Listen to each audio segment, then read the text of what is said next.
नमस्कार बच्चों, आज हम अध्ययन 54 नंबर पेज से करेंगे, जिसमें मजदूर और मजदूरी के बारे में हमने पढ़ा था कल, जिसमें लेखक ने अपने मन के वो विचारों को प्रकट किया है कि किस प्रकार से एक मजदूर, एक किसान जो छोटे होते हैं वो किस प्रकार से अपने कार्य में करेंगे। तो उनके भी स्वप्न होते हैं, वो भी पुराने हो चुके हैं। तो हम इस प्रकार से एक नई रचना के माध्यम से हम उनके द्वारा उनका जो कौशल है उसको संसार के सामने प्रकट करें, जिससे कि उनका भी एक जो उनके स्वप्न हैं वो पूरे हों।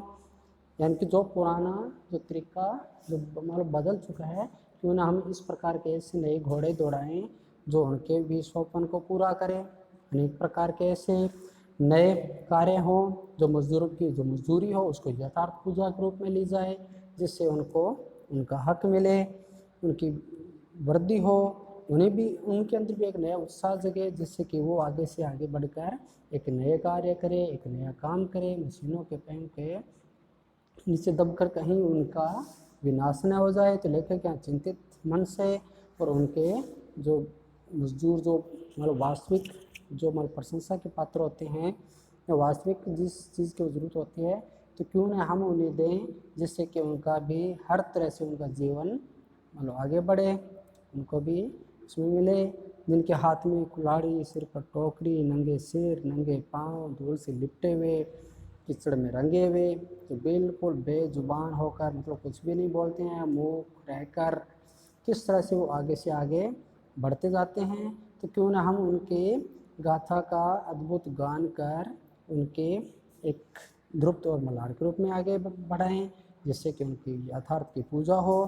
तो इस तरह से धर्म, योग, सदाचरण और कविता के जो आदि के फूल हैं, इन्हीं सब मजदूर ऋषियों के ज्ञान में प्रफुल्लित होंगे। इस तरह से उनकी प्रशंसा करते हुए कहते हैं बच्चों, आगे हम देखते हैं मजदूरी और फकीरी के अंदर किस प्रकार से लेखक यानी मजदूर और एक फकीर के बीच में अंतर करते हुए कहते हैं कि मजदूरी और फकीरी का महत्व थोड़ा नहीं, मजदूरी और फकीरी मनुष्य के विकास के लिए परम आवश्यक है। यानी कि लेखक ने यहाँ बहुत ज़्यादा आवश्यक माना कि अगर मनुष्य का विकास होगा तो विकास तभी होगा जब ये मजदूर वर्ग, किसान इनका उत्थान होगा, ये विकास करेंगे।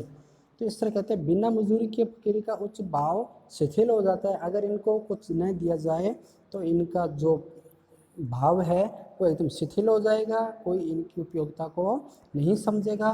फकीरी भी अपने आसन से गिर जाती है, बुद्धि बासी पड़ जाती है और बासी चीज़ें अच्छी नहीं होती। कितनी ही उम्र भर अगर बासी बुद्धि और बासी फकीरी में मगन रहते, पर तो इस मगन होना किस काम का। हवा चल रही है, जल बह रहा है, बादल बरस रहा है, पक्षी नहा रहा है, फूल खिल रहे हैं, घास नई, पेड़ नए, पत्ते नए, पर मनुष्य की बुद्धि और फकीरी ही बासी। तो ऐसा क्यों? यानी कि यहाँ पर परिवर्तन, यानी लेखक यहाँ अपनी चेतना जो रूपी जो कविताएं हैं, जो रचनाएं हैं, उनके द्वारा उनके अंदर एक उमंग भरने की सोचते हुए कहते हैं कि सब कुछ नए हो जाता है, ऋतु बदल जाती है, पक्षी नहा रहे होते हैं, फूल खिल रहे हैं चारों तरफ, घास नहीं है, पेड़ नए हैं, पत्ते भी नए, तो फिर मनुष्य अपने पुराने रीति रिवाजों के अनुसार क्यों चल रहा है? उनमें भी परिवर्तन आना ही चाहिए। जो इस तरह की जो फकीरी है, यानी जो पुराने समय से लेकर जो रीति रिवाजें धर्म पर चला आ रहा है, उसमें भी परिवर्तन आना ही चाहिए। ऐसे दृश्य तभी तक रहता है जब तक बिस्तर पर पड़े पड़े मनुष्य प्रभात काल से सुख नाता यानी आल से युक्त वो पड़ा रहता है। बिस्तर से उठकर जरा बाग की सैर करो, तो यहाँ पर एक परिवर्तन, एक चेतना, नई चेतना, एक नए उत्साह की ओर संकेत कर लेखक कहना चाहते हैं कि हे मनुष्य, तुम भी उस पुराने जो आलस्य रूपी सुख को भोग रहे हो उससे तुम निकलो और बाग की सैर करो, फूलों की सुगंध लो, ठंडी वायु में भ्रमण करो, वृक्षों के कोमल पलवों का नृत्य देखो। पता लगे कि प्रभात समय जागना बुद्धि अंतःकरण यानी अंदर की जो हमारी चेतना है उसकी तरोताज़ा करना है।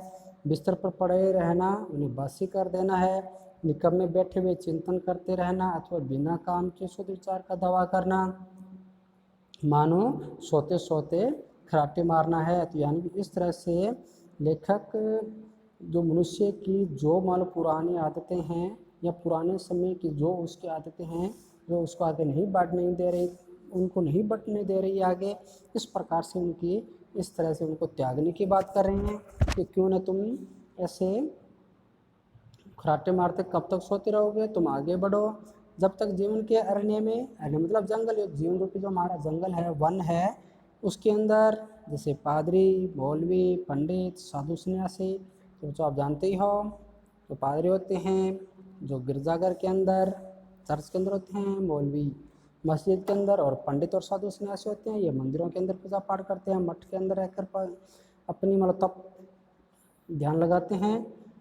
हल कुदाल और खुरपा लेकर मजदूरी न करेंगे तब तक उनका आलस्य जीने का नहीं, तब तक उनका मन और बुद्धि अंतकाल बीजांतिक मलिन मानसिक जुआ खेलती ही रहेगी। तो यहाँ पर इस प्रकार से जो जीवन रूपी जो इस तरह से पादरी, मौलवी, पंडित, ये सब जो मंदिरों के अंदर जो है या गिरजाघर या मस्जिदों के अंदर है, तो उनको भी कह रहे हैं कि आप भी जब तक आप जो साधु सन्यासी हैं, जब तक हल कुदाल और खुरपा लेकर मजदूरों के साथ लगकर कार्य नहीं करोगे, तब तक आपकी मानसिकता भी वैसी ही रहेगी। आपके अंदर भी एक धर्म या आध्यात्मिक ज्ञान है वो भी परिवर्तन नहीं ला पाएगा, यानी वो भी एक पुराना ज़माने का आप धर्म के अनुसार चल रहे हो। आपको अब भी अपने कर्म पर ध्यान देना चाहिए। उनका चिंतन बासी, उनका ध्यान बासी, उनकी पुस्तकें बासी। बासी कहते हैं बच्चों, यानी पुराना, जर्जर हो जाना, या सड़ा हुआ कह सकते हैं यहाँ पर, जो काम का नहीं, किसी भी कर्म का नहीं, यानी पुराने रीति रिवाजों से ग्रस्त हुआ मान रहे हैं यहाँ पर। इसलिए कहते हैं कि सब कुछ बासी हो चुका है, उनका विश्वास था वो भी बासी, और खुदा भी बासी हो चुका है, यानी उन्होंने इस तरह से अपनी पुरानी जो धार्मिक नीतियाँ हैं उनके द्वारा तो वो खुदा को भी मतलब संतुष्ट नहीं करे, यानी खुदा भी उनसे संतुष्ट नहीं है, खुदा भी उनकी भक्ति से प्रसन्न नहीं है। इसमें संदेह नहीं है कि साल के गुलाब के फूल वैसे ही हैं जैसे पिछले साल के थे, परंतु इस साल वाले वो ताज़े हैं, यानी वो पुराने गुलाब थे वो झड़ चुके हैं, वो सूख चुके हैं, अब तो ताज़े हैं, है वैसे के वैसे ही, पर है उनमें अलग प्रकार की ताजगी, उनमें लाली भी नहीं है, सुगंध भी इन्हीं की अपनी है, नियम के जीवन के नियम भी नहीं पलटते, वे सदा एक से ही रहते हैं, परंतु मजदूरी करने से मनुष्य को एक नया और ताज़ा खुदा नजर आने लगेगा। यानी कि मनुष्य को यहाँ कर्म करने की सलाह दी जा रही है कि हे मनुष्य, तुम आगे बढ़कर अपना कर्म करो, अपना कार्य अपने हाथ करो, अपना कर्म तुम खुद चुनो, जिससे कि तुम्हारी प्रगति होगी, ये संसार प्रगति करेगा। जो बेचारे मजदूर वर्ग है उन्हें भी उससे निजात मिलेगी, उनका भी कार्य कम होगा, और तुम ऐसे मजदूरों का भी बड़ा सम्मान करते हुए उनके साथ लगते हुए कर्म करो अपना। तो इस तरह से लेखक अपने कर्मों की बात करते हुए कहते हैं, गेरवे वस्त्रों की पूजा क्यों करते हो? गेरवे यानी कि भगवे जो भगवानधारी होते हैं बच्चों, इस प्रकार के वस्त्र। कि गिरजे की घंटी क्यों सुनते हो? रविवार क्यों मनाते हो? 5 वक्त की नमाज क्यों पढ़ते हो? त्रिकाल संध्या क्यों करते हो? मजदूर के अनाथ नयन, अनाथ आत्मा और जो अनाश्रित जीवन की बोली है उससे सीखो। यानी जो मजदूर वर्ग है वो बेचारे क्या चाहते हैं, उनको किस चीज़ की आवश्यकता है, तुम जो ये एक जो मान लो कह सकते हैं पत्थर रूपी मंदिर, या जिस तरह से हर प्रकार के तुमने ऐसे भौतिक सुविधा रूपी तो मंदिर बना रखे हैं, तो इसकी बजाय अगर तुम अनाश्रित जो मजदूर वर्ग है उसका सम्मान क्यों नहीं करते, उनके जीवन की बोली क्यों नहीं बोलते कि उनको क्या चाहिए क्या नहीं चाहिए, उनको भी उनके भी सपने होते हैं, उनके सपनों को साकार तुम क्यों नहीं करते? फिर देखोगे कि तुम्हारा यही साधारण जीवन ईश्वरीय भजन में बदल जाएगा। तो यानी कि यहाँ कहा गया है कि जो तुम भौतिक सुधा युक्त मंदिर, मस्जिद, गिरजाघर, चर्च, इनमें लगाते हो, तो वो भौतिक सुविधाएं अगर आप ऐसे मजदूर वर्ग को दोगे तो फिर देखना किस प्रकार से ईश्वर के सामने जैसे तुम भजन करते हो वो किस तरह से ईश्वरीय भजन हो जाएगा। मजदूरी तो मनुष्य के समष्टि रूप का एक वैश्विक रूप परिणाम है, यानी कि समष्टि मतलब समान रूप से, यानी मजदूरी तो मनुष्य के लिए एक समान रूपी कर्म है, यानी जो भी कोई भी किसी भी रूप में अगर वो कर्म करे तो वो सबके लिए एक व्यापक परिणाम लाने वाला है, सबके लिए एक अच्छा परिणाम लाने वाला है। आत्मरूपी धातु के गड्ढे वे सिक्के का नकदी बयाना है, यानी जिस प्रकार से हमारे जो आत्मा रूपी जो गड़े यानी जो हमारी आत्मा, जैसा हम अपनी आत्मा को बनाएंगे उसके सामने जो जैसे सिक्के रूपी जो नगदी आती है वही ब्याह होगी। यानी जैसा हम कर्म करते जाएंगे, तो यहाँ पर लेखक का कहने का मतलब है बच्चों कि हम अपने आत्मा के अंदर परिवर्तन करते हुए जैसा कर्म करते जाएंगे वैसा ही हमारे सामने उस फल की प्राप्ति होगी जो मनुष्यों की आत्माओं को खरीदने के वास्ते दिया जाता है। यानी कि जो लोग ऐसा कर्म करते हैं जो दूसरों की आत्मा को खरीदने का कार्य करते हैं, उनको एक बंदिश, उनकी आत्माओं के अंदर एक कुंठा पैदा करना चाहते हैं, तो ऐसा करना यहाँ पर बिल्कुल भी उचित नहीं। सच्ची मित्रता ही तो सेवा है। यानी कि यहाँ सच्ची मित्रता के लिए बात की है कि हमें हर एक आत्मा को अपना मानते हुए, हर मनुष्य के अंदर मानवता को देखते हुए हमें उनके साथ सच्चा व्यवहार, सच्ची मित्रता रूपी सेवा है वो करनी चाहिए। उससे मनुष्य के हृदय का जो सच्चा राज्य है वो स्थापित होगा। यानी चारों ओर मानवता का राज होगा, चारों तरफ मानवता का विस्तार होगा। जाति पाति रंग रूप नाम धाम तथा बाप दादी का नाम पूछे बिना ही आप अपने आप को किसी के हवाले कर देना एक प्रेम का तत्व है। यानी हम अपने पूर्वजों के नाम से न जाने जाए, हम ऐसा कर्म करें कि सब लोग हमें अपने नाम से जाने। हमें अपने धर्म कर्म पे चलना है जिससे कि लोग हम ही जाने। जिस समाज में इस तरह के प्रेम धर्म का राज्य होता है उसका हर कोई हर किसी को बिना नाम पूछे ही पहचानता है, क्योंकि पूछने वाले का कुल और उसकी जात वहाँ वही होती है। यानी कि सबसे बड़ा बच्चों कर्म ही होता है। यानी सच्चा कर्म ही मनुष्य को उसकी पहचान दिलाता है, उसकी पहचान बनाता है। इस तरह से जो अपने कर्म जो खुद चुनता है, जो सच्चाई के रास्ते पर चलता है, अच्छे कर्मों को करता है, तो लोग उसे उसके बिना नाम धाम पूछे, उसके बिना जाति धर्म पूछे, न उसके माँ बाप यानी जो पूछे, वो खुद बाप दादा के नाम के बिना ही पहचाना जाएगा। नाम उसको उसके नाम से जानेंगे, उसके कर्म से जानेंगे, उसकी जिससे कि वह मिलता है वहाँ सब लोग एक ही माता पिता से पैदा हुए भाई बहन हैं। यानी ईश्वर रूपी जो यहाँ संसार के अंदर मनुष्य जाति पैदा हुई है, मनुष्य पैदा हुए हैं, वो सब एक ही हैं, एक जैसे हैं, सभी भाई बहन हैं।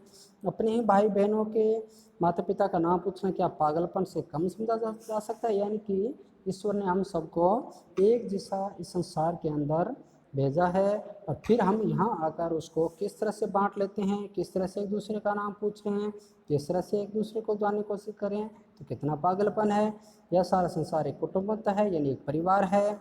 लंगड़े लूले अंधे बहरे उसी मोर उसी घर की, यानी उसी पैतृक, यानी ईश्वर रूपी जो पैतृक है, यानी जो ईश्वर रूपी हमारे माता पिता हैं, उन सब की हम संतान हैं।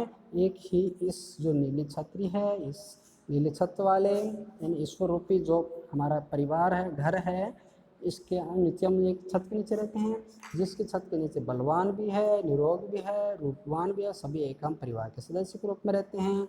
जिस तरह से एक परिवार में माता पिता भाई बहन पत्नी हर प्रकार से अनेक रिश्तों के रूप में बंधे हुए निवास करते हैं, उसी प्रकार से ये संसार भी एक प्रकार का अनेक रिश्तों का एक अनुसंधों का समूह है। और उसके सभी की जो डोर है वो हमारे जो पैतृक या मनुष्य रूप में यानी ईश्वर के रूप हाथ में है, वो जैसा चाहे हमें चलाता है, लेकिन हमें अपने कर्मों को करते हुए आगे बढ़ना चाहिए। मूढ़ों और पशुओं का पालन पोषण बुद्धिमान सबल और निरोग ही तो करेंगे। यानी कि बहुत सारे मूर्ख भी हमें मिलेंगे, पशु भी हमें मिलेंगे, जानवर भी मिलेंगे, लेकिन उनका पालन पोषण करना एक बुद्धिमान के हाथ में है कि उसको किस तरह से उनको संभालना है, क्योंकि वो भी तो अपने हैं। सबल यानी बलपूर्वक और निरोग ही तो करेंगे, यानी जो स्वस्थ हैं वो दूसरों की जो मरीज हैं, जो दिमागी रूप से मानसिक रूप से शारीरिक रूप से, उनका भी तो हम निरोग करेंगे उनको। आनंद और प्रेम की राजधानी का सिंहासन सदा से प्रेम मजदूरी के कंधों पर रहता आया है। कामना सहित होकर भी मजदूरी निष्काम होती है, क्योंकि मजदूरी का बदला ही नहीं निष्काम करने के लिए उपदेश दिए जाते हैं। उनमें अभावशील वस्तु स्वभावपूर्ण मान ली जाती है। पृथ्वी अपनी ही अक्ष पर दिन रात घूमती है, यह पृथ्वी का स्वार्थ कहा जा सकता है, परंतु उनका यह घूमना भी सूर्य के इर्द गिर्द घूमना तो है। और सूर्य के इर्द गिर्द घूमना, सूर्यमंडल के साथ आकाश में एक सीधी लकीर भी चलना है, यानी अपनी असूलों पे चलना भी है।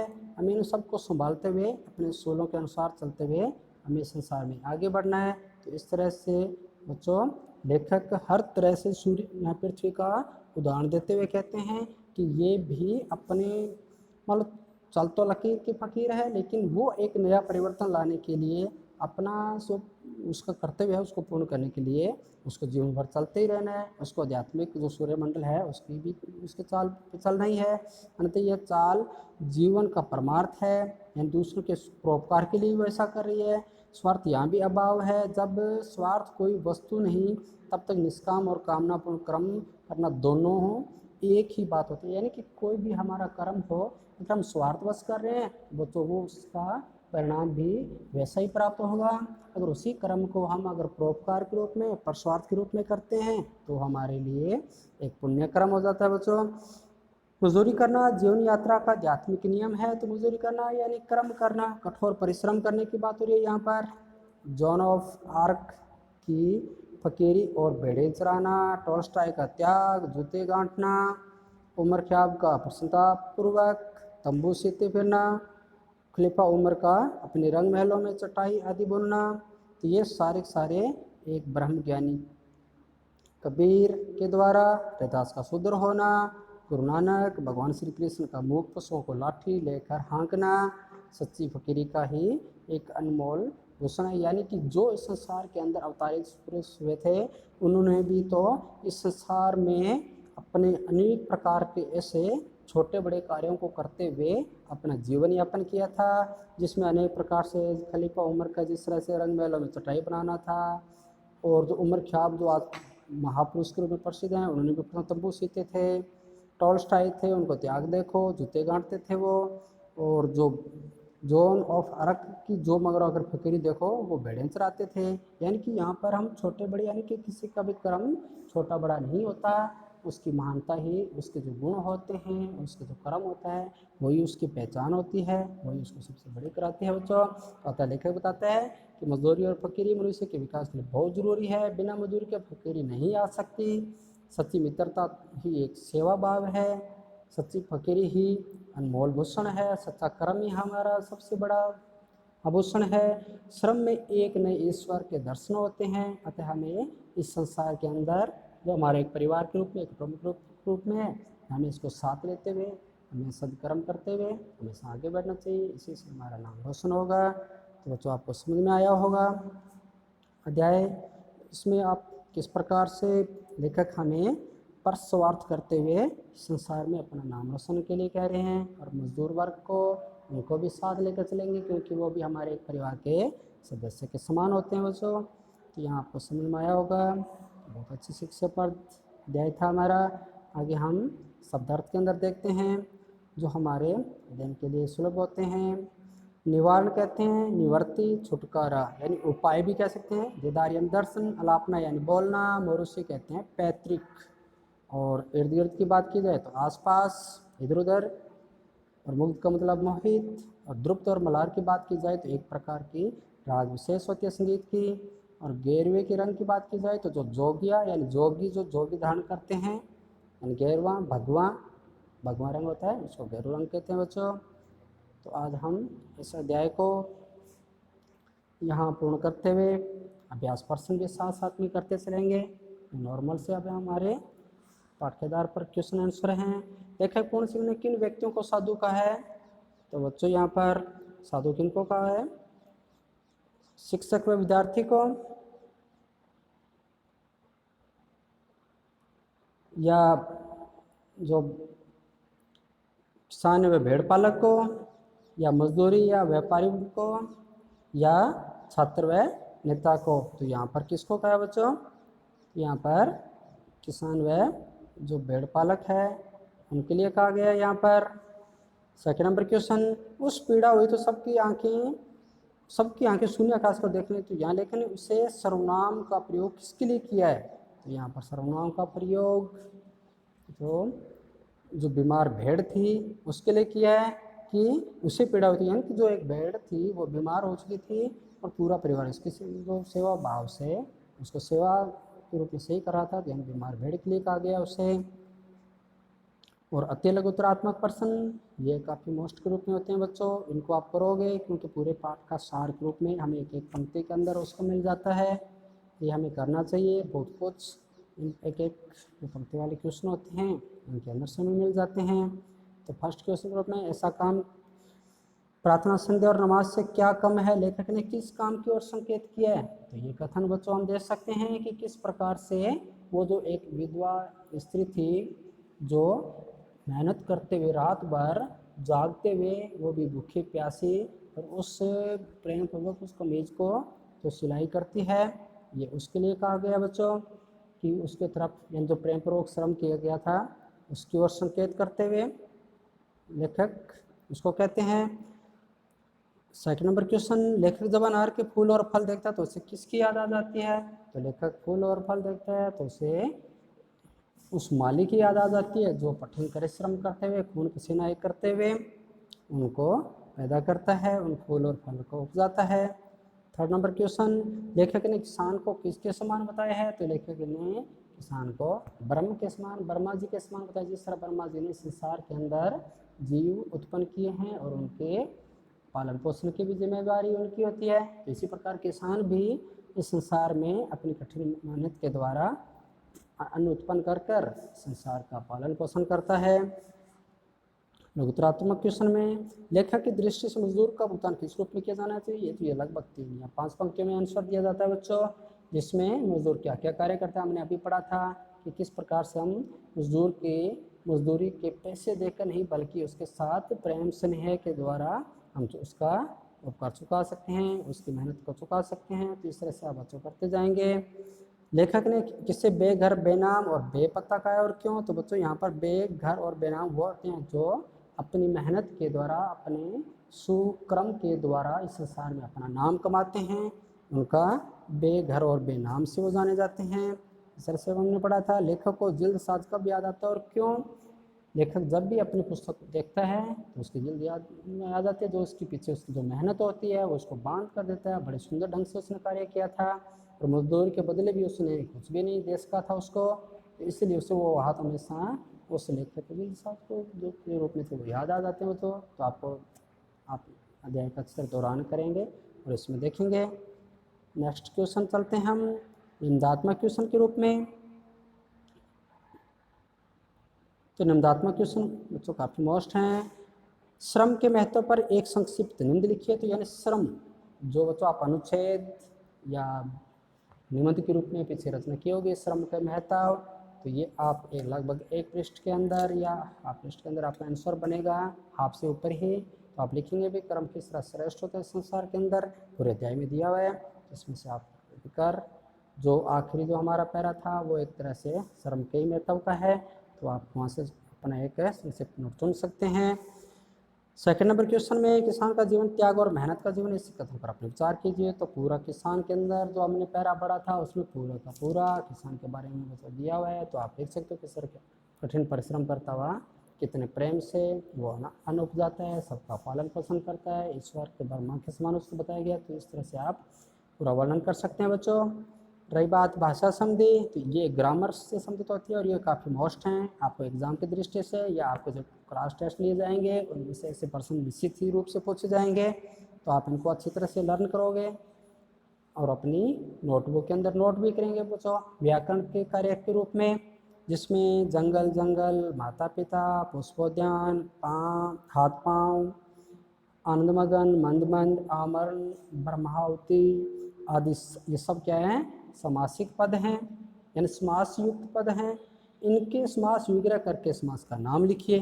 तो बच्चों आप इनका समास विग्रह करेंगे तो जैसे जंगल जंगल, तो जहाँ पर बच्चों आपको योजक लगा हुआ मिले, जो इस प्रकार का अपन चिन्ह मिलता है लगा हुआ, यह हमेशा किसका संकेत होता है, द्वंद्व समास का। यानी ये हमें द्वंद्व समास और इसका अर्थ छुपा रहता है और, यानी जंगल जंगल, जंगल और जंगल, तो द्वंद्व समास हो जाएगा। और माता पिता, तो माता और पिता द्वंद्व समास। हाथ पाँव, हाथ और पाँव द्वंद्व समास। आनंद मगन, यानी आनंद में मगन, तो यहाँ पर आप देखेंगे कि किस प्रकार से यहाँ विभक्ति चिन्ह निकल के आया है, विभक्ति चिन्ह के रूप में, यानी में शब्द आया है निकल कर, यानी आनंद में मगन, यानी आनंद मगन, मतलब आनंद में मगन, तो यहाँ पर तत्पुरुष समास हो जाएगा, यानी सप्तमी तत्पुरुष कह सकते हैं यहाँ पर। और मंद मंद, तो वही सेम हो गया, मंद और मंद यानी द्वंद्व समास। और आमरण यानी मरण होने तक। जब इस प्रकार के कोई भी ऐसे शब्द बनते हैं जैसे आमरण, तो यहाँ पर देखिए बच्चों आ शब्द आया है, मरण क्या है यानी मरण यानी मरना मृत्यु, और आ लग जाने से आमरण यानी मृत्यु तक, यानी इस अर्थ में परिवर्तन कर देता है। यहाँ उपसर्ग का प्रयोग हुआ है। और जहाँ पर बच्चों किसी भी शब्द के साथ में जब उपसर्ग लगकर एक नया शब्द बन जाता है और वो अर्थ लिए होता है और समास के अंदर प्रयोग किया जाता है तो उसे अवयव समास कहते हैं। और ब्रह्मावती, तो ब्रह्मा के लिए आवती, तो यहाँ पर भी देखो बच्चों यानी ब्रह्मावती यानी ब्रह्मा के लिए आवती के लिए शब्द आ रहा है जो विभक्ति चिन्ह युक्त है, विभक्ति युक्त शब्द के रूप में उभर निकला है। यानी के लिए शब्द, जो के लिए जो शब्द आया है तो इसमें जो के लिए शब्द निकलेगा उसके लिए तत्पुरुष समास होता है। तो इस तरह से बच्चों आप समास का नाम, समास विग्रह करते हुए इनको लिखेंगे और अपना कार्य आप पूर्ण करेंगे। और आप ज़्यादा से ज़्यादा नोटबुक भेजा करो बच्चों। कुछ भी नहीं समझ में आए आपको कहीं भी तो आप अपने मैसेज के द्वारा या आप कॉल कर जान सकते हैं बच्चों। अपना कार्य पूर्ण करेंगे आप और साथ में लर्न करेंगे। कल आपका टेस्ट भी हो सकता है संडे को, तो आप अच्छी तरह दोहरान करें, लर्न करें। जय हिंद।